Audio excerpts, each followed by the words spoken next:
So in this demonstration, we are going to make our IIS Express web server listen on private IPs so that users in the local network will be able to access the server over LAN. To do this, we'll go to my computer. Within this, we have to go to Documents. Within Documents, we have to go to IIS Express.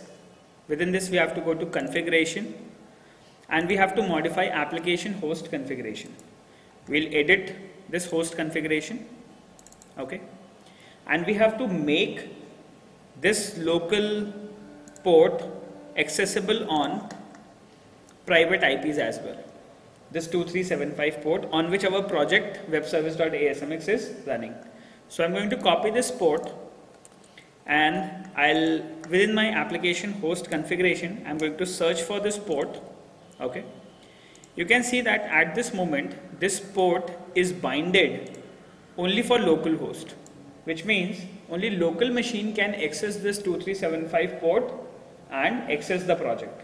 Nobody else will be able to do that. So we are going to modify this local host to all the IP addresses, and this port number 2375 will be running on all the private IP addresses, and users on the local network will be able to access the web service. Okay, so we'll save it. Once we have saved, now what we can do is let's simply run this project again. Okay,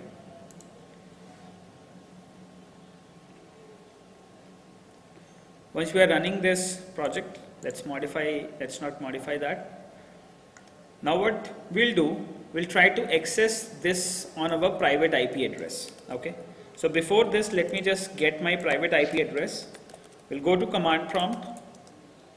Within command prompt, we will execute the command ipconfig.more, and we can see that we are listening on 192.168.1.6 on the network Hackweather.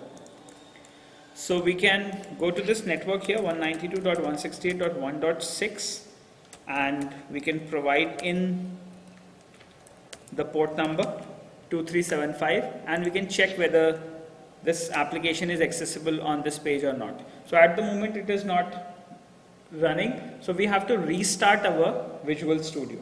Okay, so what we will do, let's just exit.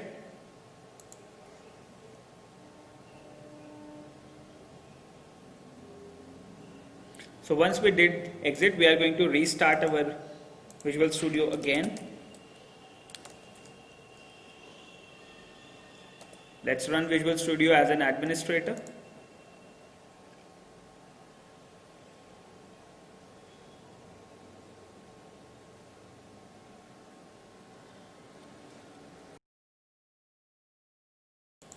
So now once this is ready, we'll open our project SOAP website.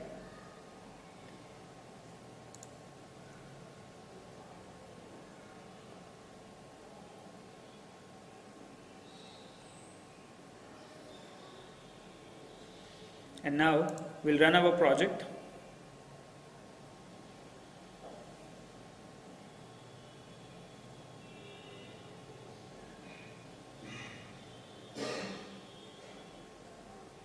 So once we are running our project, now we can go to the browser, we can refresh the page.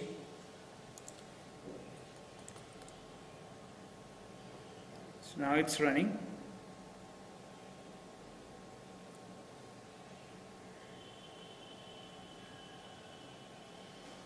IIS Express has restarted again using Visual Studio.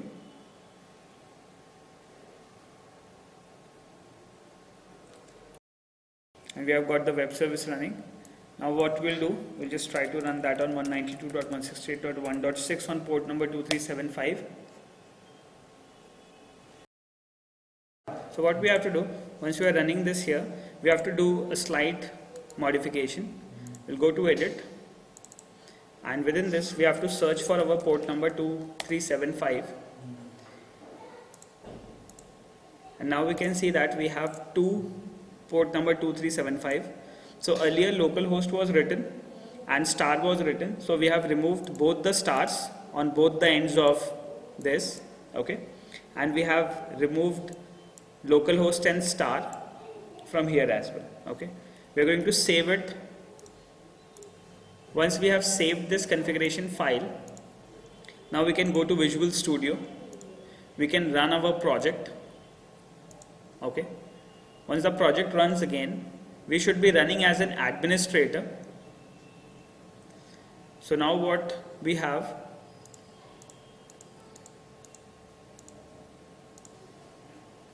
the project will load on port number 2375 on localhost, and we'll try to check and access this server using our private IP as well. So what we'll do, we'll just open this, we'll go to 192.168.1.6, which is my IP address, and I'm going to provide my port number 2375 and webservice.asmx. So now you can see that the web service is accessible. Now what we can do is, now clients can connect to our device. So in order to connect to our client, we'll test that with our mobile phone. We are connected on the network hackwither.in, and we can quickly check that using *#463636 #*#*, or we can go to the Wi-Fi configuration, or we can check that. So what we'll do, let's go to the browser, and here on the browser I'm going to put an IP address of the server. The IP address is 192.168.1.6. This is the server IP address.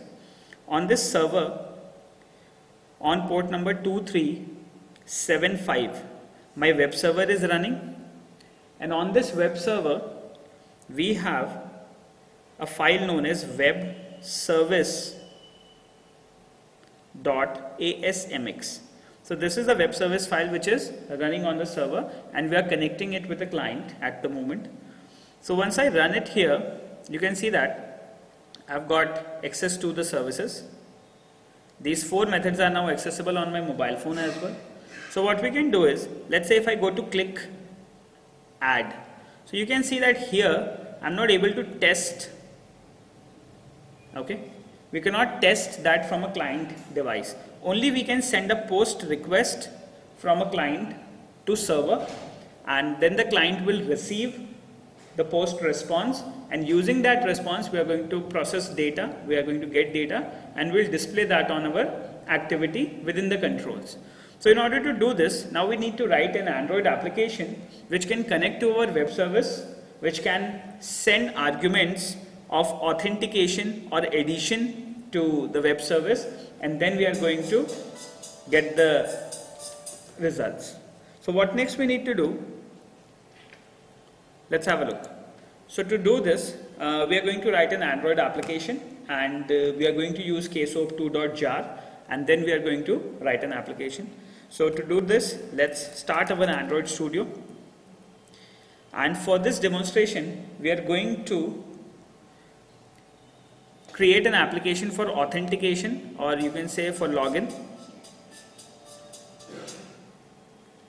We will see this login here, and in the login what we have to do, let's say we have to go to login, and we have to send a SOAP envelope to this login action, and we have to send username and password in string format, and once we'll get the response, we are going to get the response in a login result, and the response will be Boolean, and we have to show that response in our application.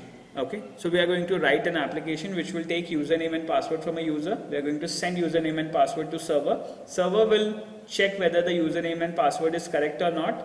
We'll receive the response, and then we can proceed to further transactions. To do this, we are going to write an application using Android Studio. Let's get started.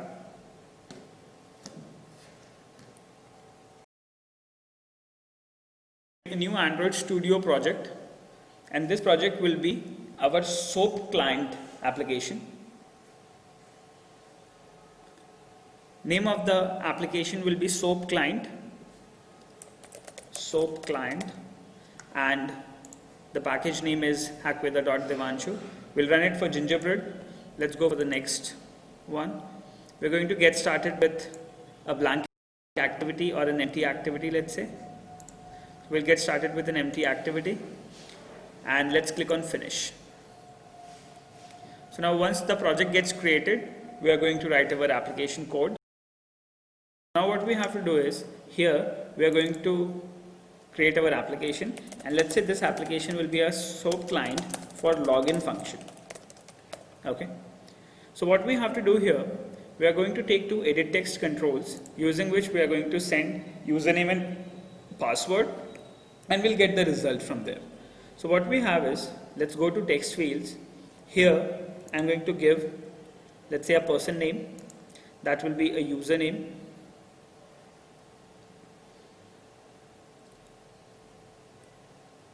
Let's change the text property to null. Let's change the width property to match parent.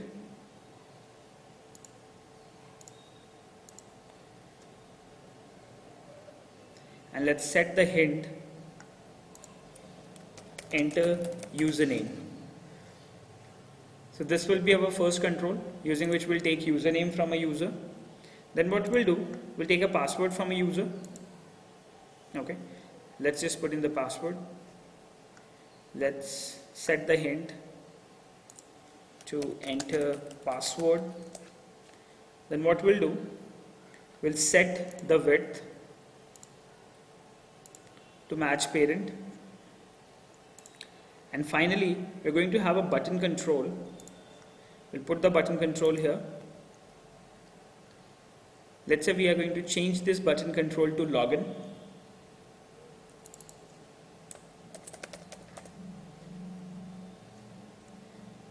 So this will be a login button, and whatever the result of your application will be, we are going to display that on a large text view, and let's just put that here.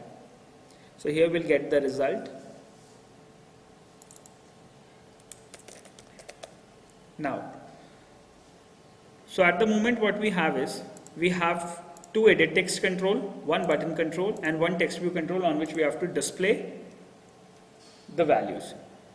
Now what we have to do, once the UI is created, we have to write the code.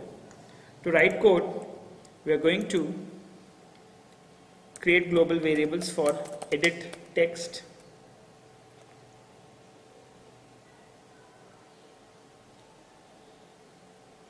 ET1,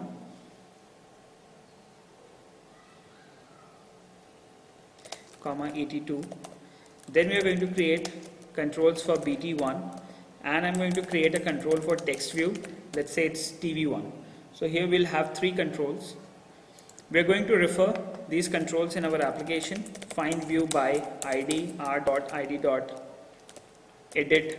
text1, or let's say edit text. We are going to typecast that into edit text, and we're going to store that into ET1. And in the same way, we are going to do that for edit text 2. That will be our ET2. Then we are going to have that for button control. Let's say this will be our button control, and we are going to call it as BT1. And finally, we are going to have one for our text view control, and let's just call it as text view 2, and we'll keep it as TV1. So here we'll have a few controls which we will design in our application and will refer in our application. Let's just quickly check the IDs. We have edit text 2, button, and text view 2. So these are the 4 IDs which we are using in our application. Now, so what we have to do is, let's just auto import the classes.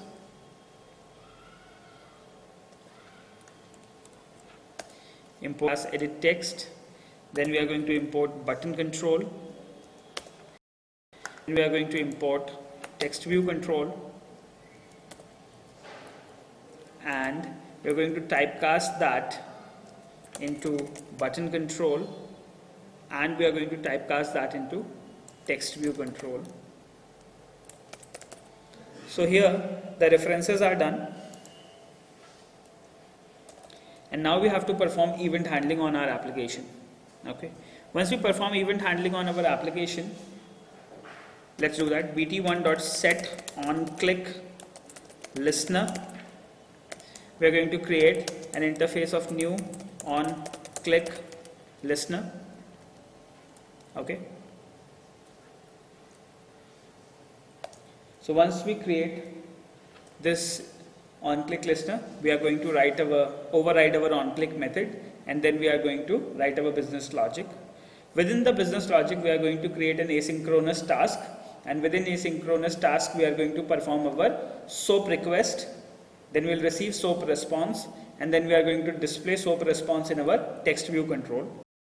Now we are going to get, let's say, username from et1.get text.toString, and we have to get string password is equal to et2.get text.toString. And then what we have to do is, we have got the username and password, and now we have to perform asynchronous task, and we have to send values. Okay, so what we can do, let's say we can put these username and password in global variables or something, so that we can access that in async task. So we are going to create fields for username and password. Let's say we are going to create a field username in my main activity.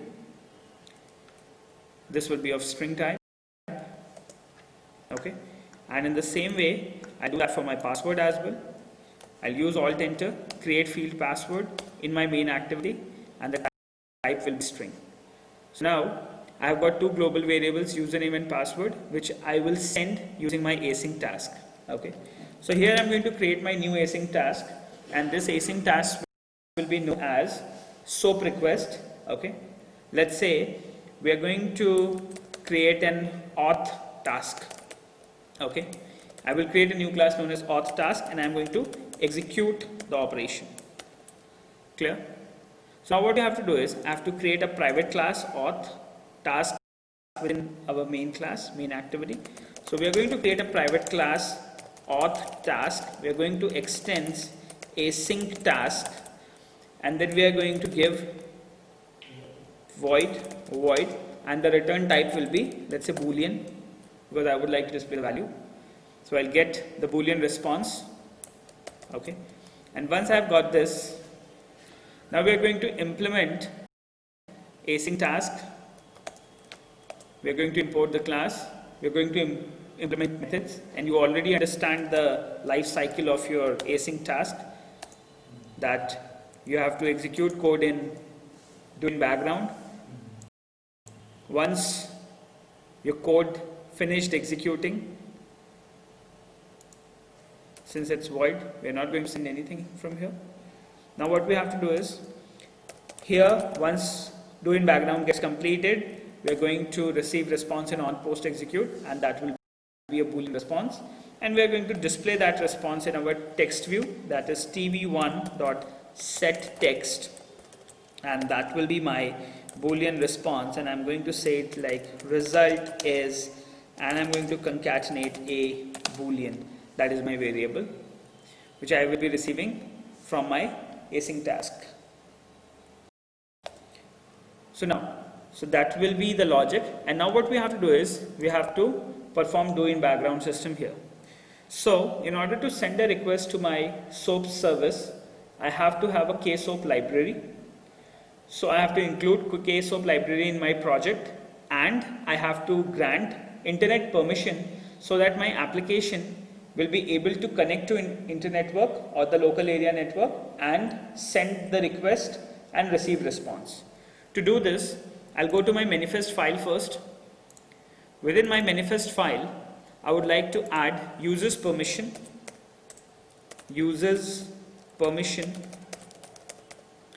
and we like to add a permission for internet. Okay, we're going to add internet permission, and once the internet permissions are added to the project, now what next we need to do? We need to add KSOAP2 library in our Android project. So I'll change it to project format from Android, and within my project app SOAP client, within my app I have a libs directory. Within this libs I am going to add my KSOAP2 library. To do this, I have my KSOAP2 library in my directory Android Training 1. So I'm going to copy that from Android Training 1, and from here we are going to get the KSOAP2 library from the directory here. I'll copy this library KSOAP2. I'm going to paste this library in my libs directory. Right click here. I'm going to paste it in my SOAP client project within app within libs directory. Once I have added this, I'm going to right click on this jar file and I'm going to add it as a library to my project. So there is this option, add as library. So with this, what will happen, my KSOAP2 will be added to my module app as a library, and once I'm going to export APK file, this jar file will be in my project and it will go with the project in APK file as well. So now what we have to do is, here you can see that Gradle is syncing the project, and now within my external libraries I will have access to all. Actually, I have this internal library, so I have access to SOAP request and SOAP response classes using this jar file. So Gradle is syncing the project at the moment. Now what we have to do, we have to send a request to our server and we have to receive a response. So in order to send a request, we need some parameters, and these parameters we are going to get from our protocol. So we are writing an application for login and we need to get some information from here. The very first information we need to get is the following. We need to have this SOAP action. This is important for us. Okay. So what we have to do is, let me just write these important information what we have. The very first information I have is SOAP action. This is important. Okay. SOAP action is a combination of your namespace and your method. Okay. So what we have, there is a namespace. So namespace is somewhat like this, up till this slash. Okay. And you can get this namespace information from your protocol as well, from this XML namespace. So whatever value is provided here, it has to be exactly same. Okay. So we have to get this information, XML namespace as well. So we have pasted it here. Then we need to have a method. The method is login, to which we want to connect to. Okay. And namespace plus method name is known as SOAP action. And the third information we need to get is the URL to which we want to connect to. So the URL will be our web service descriptor language. So that is here on your web service.asmx. If we provide WSDL, so this is the URL where we have to send our request to. So we are going to copy this URL in the client code, and this will be the URL. So now what we have is, we have to specify and use these following 4 parameters, and then we have to send a SOAP request. We are going to send a SOAP request to the URL. Okay. Once we send a request, we have to add properties to a request. Okay. What we have to do, we have to add properties to request, and what these properties are, whatever values you will be sending from here. Let's say this SOAP envelope will have 2 properties, username property and password property. Okay. So you are going to send these properties, add properties to request. Then what you have to do is create a SOAP envelope. Okay. Add SOAP request to envelope.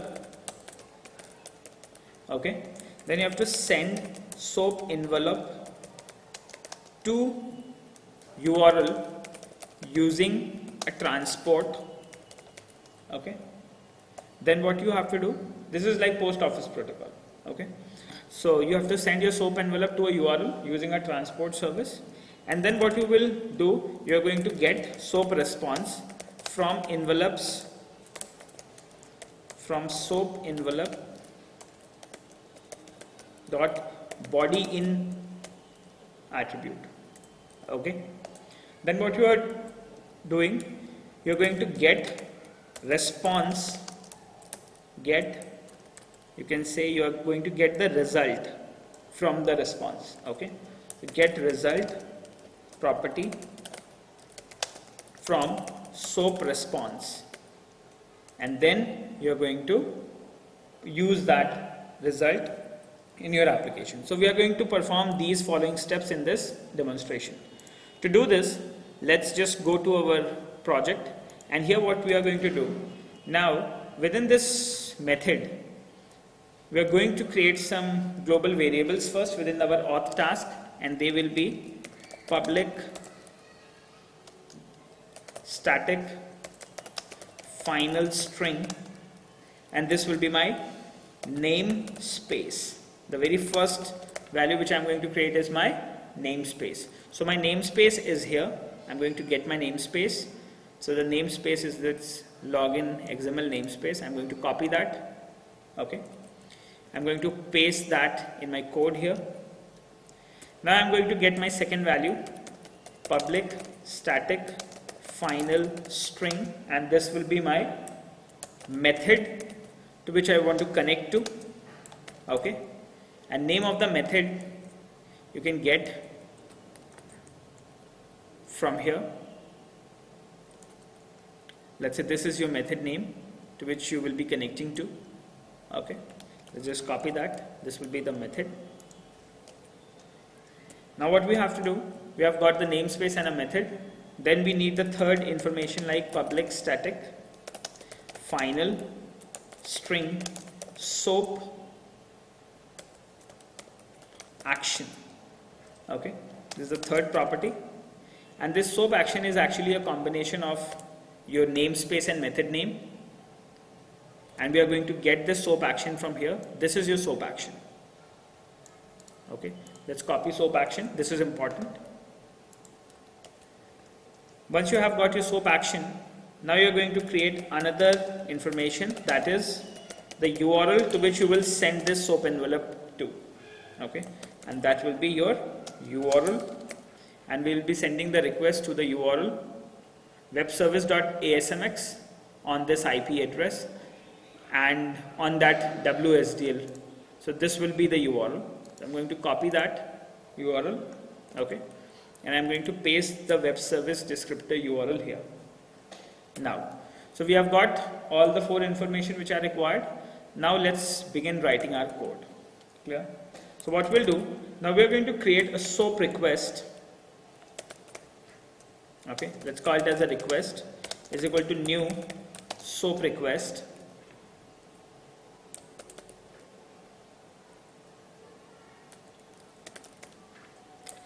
It's actually a SOAP object. We're going to create a SOAP object, and we're going to call it as a request is equal to new SOAP object. Okay, clear?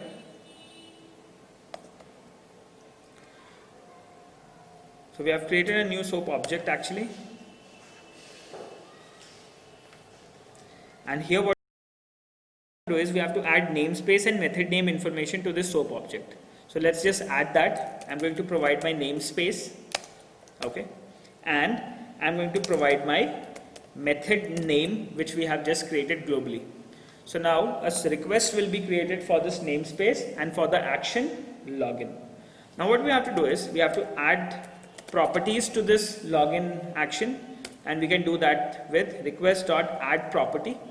Okay, and we are going to add name of the property, and we are going to add the value. So let's say the first property will be, you have to get the exact property from here. Clear? So the property is username. So this is key as well. If you change this key, you won't be able to connect to this property correctly. Okay.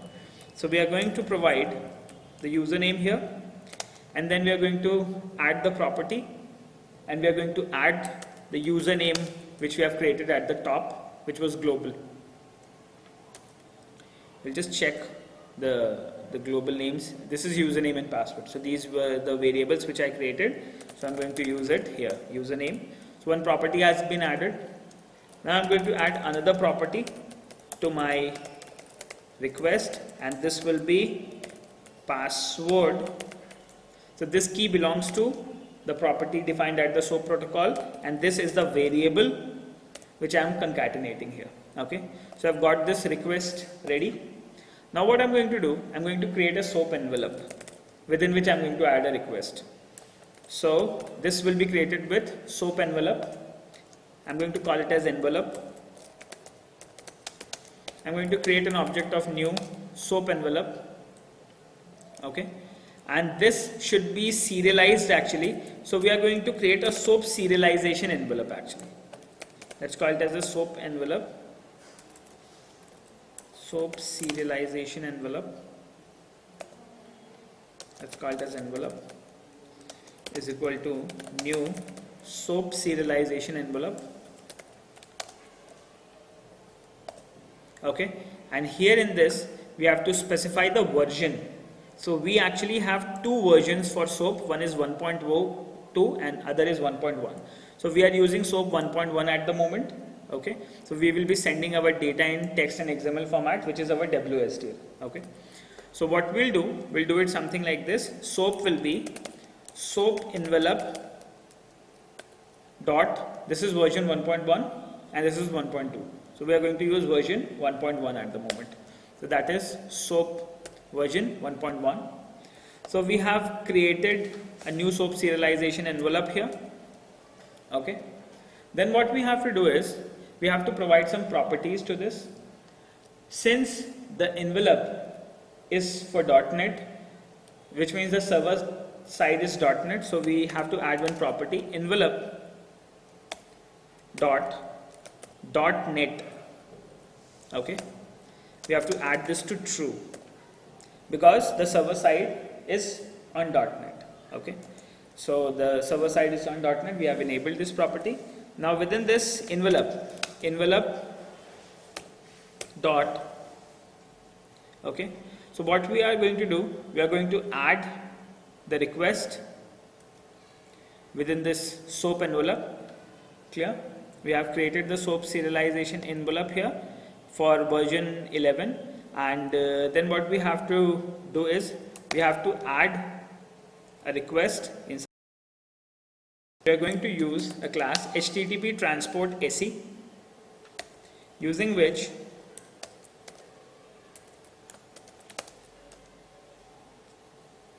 we are going to make use of a class known as HTTP transport SE. This is the class using which we are going to transport our SOAP envelope, and we are going to add the request within this SOAP envelope. Okay, so let's just do transport. We have created a new object. Then we are going to create a new object of this HTTP transport SE.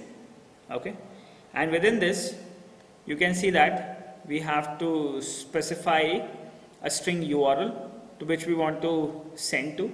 Okay, so we are creating a new transport for a URL.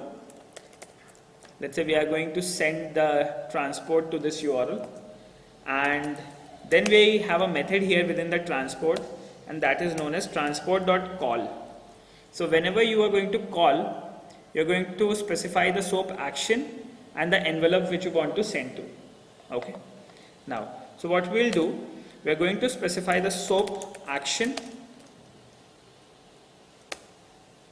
Okay, and we have to provide the envelope which we want to transfer. Okay, once this call is performed, we are going to surround that with try catch. Okay, so now what will happen, once you did this transport, then within your envelope you are going to receive your response as well. Okay, so before that what we have to do is we have to add the request to the envelope. In this envelope we are going to set an output object using which our SOAP request will be added to our envelope. So we are going to use this method, set output SOAP object, and in which we are going to pass our SOAP request. So this will be the request. So here how our request will be added to our envelope, and then we are going to create a transport service for a URL and on this transport we are going to send this envelope and we are going to perform a SOAP action. Okay. So this means we have a request. Within the request we have the properties available. We have added this properties and the request into an envelope. Then we created a transport service for a URL, and then on that URL we are sending that envelope and we are performing a action. Once the action is performed, now what we need to do is we need to get the information here, and we'll do it something like this. Once the transaction is complete, from this envelope we are going to read its body. With this body in, we will be able to read the response which came from the server. We are going to typecast that into SOAP object, okay, and we are going to store that SOAP object in response. Okay, so this will be the response which we will get. Then from this response we have to get some information, that is we need to get the property. So from the response, what we'll do, we are going to get property, okay, and we have to provide name of the string which we want to get. So this property will be, we are going to get the login result, okay. So we are going to get the property and name of the property will be login result. Clear? So we are going to get the property and we are going to store that into some value, okay. So let's say we are going to SOAP that into SOAP primitive or something, okay, SOAP primitive, let's call it as, or we can do it something like this. Let's say we are going to get the SOAP primitive, let's call it as result is equal to, we are going to typecast that into SOAP primitive, okay, and we are going to get the property.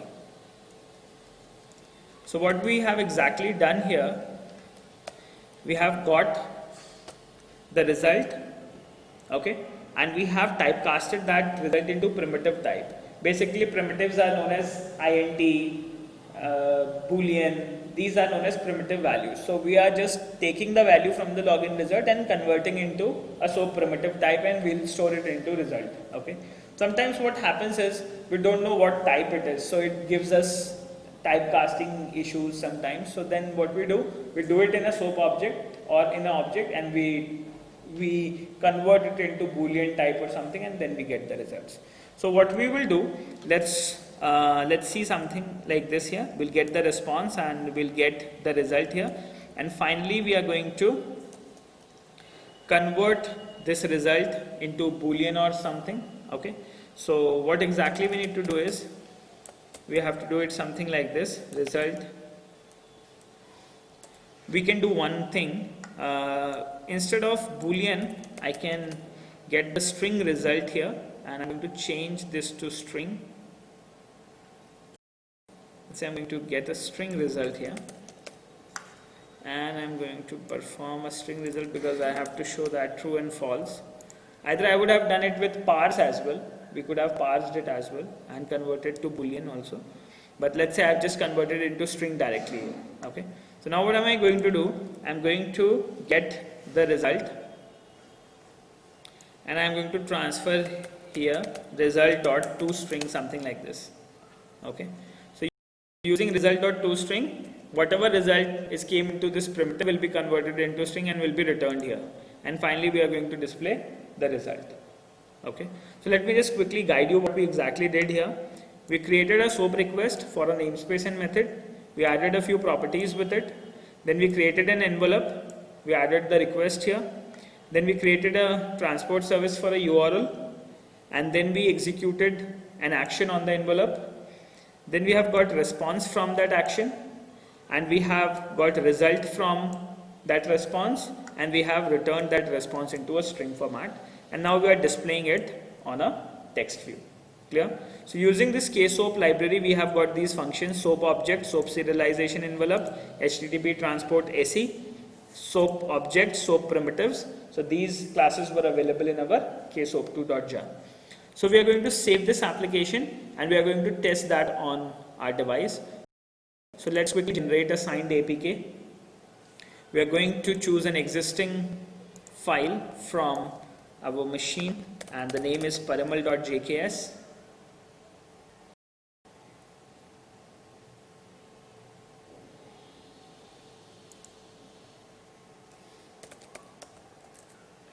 So I'm going to select this file. I'm going to provide the passwords ABCDE 1 2 3 4 5. Alias name was Akveda.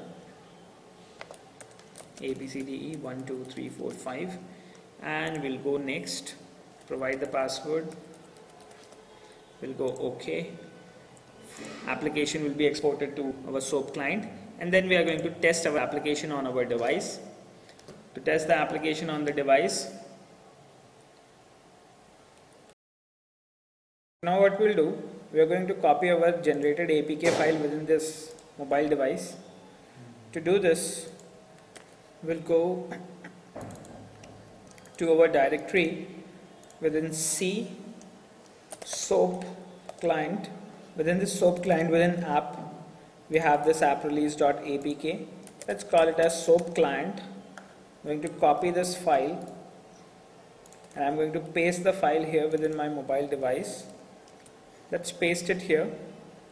Once the application is pasted here, we'll go to our device, turn off the storage, go to File Manager. Within File Manager, go to Phone, Memory, then we'll go to our application here. The application here is inside soapclient.apk. We're going to install this application. Once the application gets installed, it will ask us for the permissions. We need network communication permissions. Let's install this application. Once we install the application, we're going to test. Application installed. Open the application.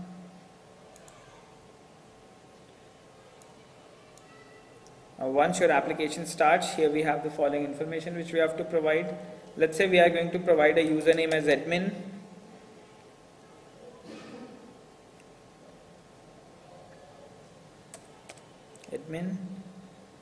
And let's say the password is admin as well. So in this case, we are going to get the true result. Then what we have to do is we have to perform our login. Now you can see that you have got the response. Now if let's say if we have a bad username, and if I do login at the moment, we get the login is false. So now we have connected to a logic, and at this moment my application is connected to the web service here. The web service is on the server. Okay. Now what next we'll do, we are going to analyze the request which is being sent using the Wireshark. So let's go with Wireshark and let's understand how the request goes in order to make you a little more clear how things are being processed. So we are going to monitor the packets. We are going to intercept packets using Network Monitor Analyzer, which is Wireshark, one of the best network analyzer in market. Free, open source. You can analyze as many protocols of network you want. You can custom create your protocols and intercept it with Wireshark as well. Now what next we need to do, we'll be intercepting on our wireless network connection 6. Now what we have is, we have many connections here, and I just want to listen for my TCP protocol. Okay. So here we can see that there are many protocols for VNC which is being transmitted because my mobile phone is connected with VNC at the moment. I would be searching for my post requests. So what am I going to do? At this moment I'll go to my application. I'm going to provide a correct username and a password, and I want to perform a post request at the moment. Let's say I'm going to do that here. So what we'll do, let's say we are going to perform a post request. We have clicked on login and we have got a sequence, and now what we have to do is we have got this true result. We are going to pause the network interceptor, and we are going to analyze the post request which has been received. So what I'm going to do, I'm going to use Control F to search. I'm going to search for post request. Let's use a better search.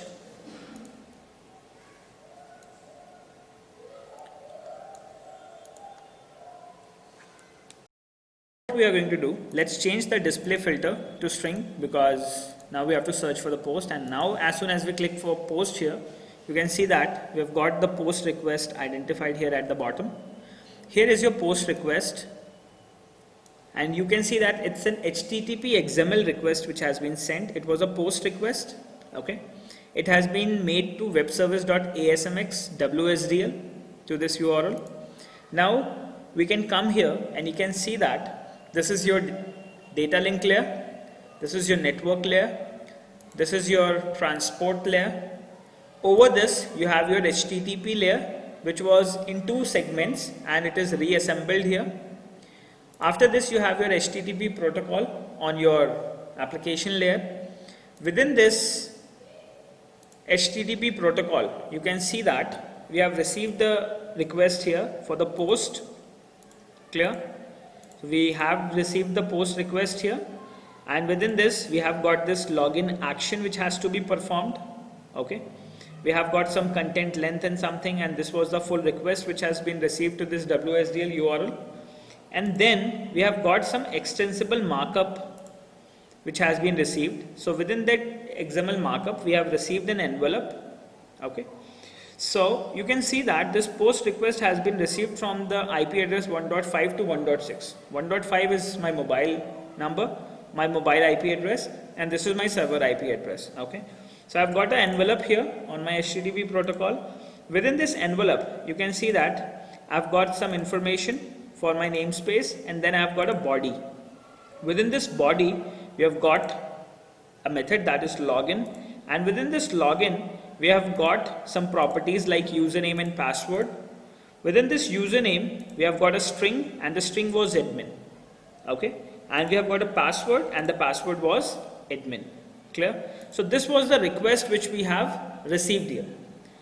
Once we have transmitted the response, so now you can open the response and you can see that within the response it was an HTTP response on which on the application layer an XML has been returned. Within this XML you can see that you have got this XML, and this was a SOAP envelope which was returned. Within this SOAP envelope you have got the body, within which you had the response, within which you have the result, and the result was true, which has been sent from the server. So I hope now you understand a little better how a post request has been received, what it contained. Over the HTTP layer there was an XML layer wherein you have all your WSDL arranged in format of your SOAP envelope, then body, then properties, and this is how we have got understanding of how the SOAP protocol actually works. Now what we have to do at this moment, the next we'll do in the next session.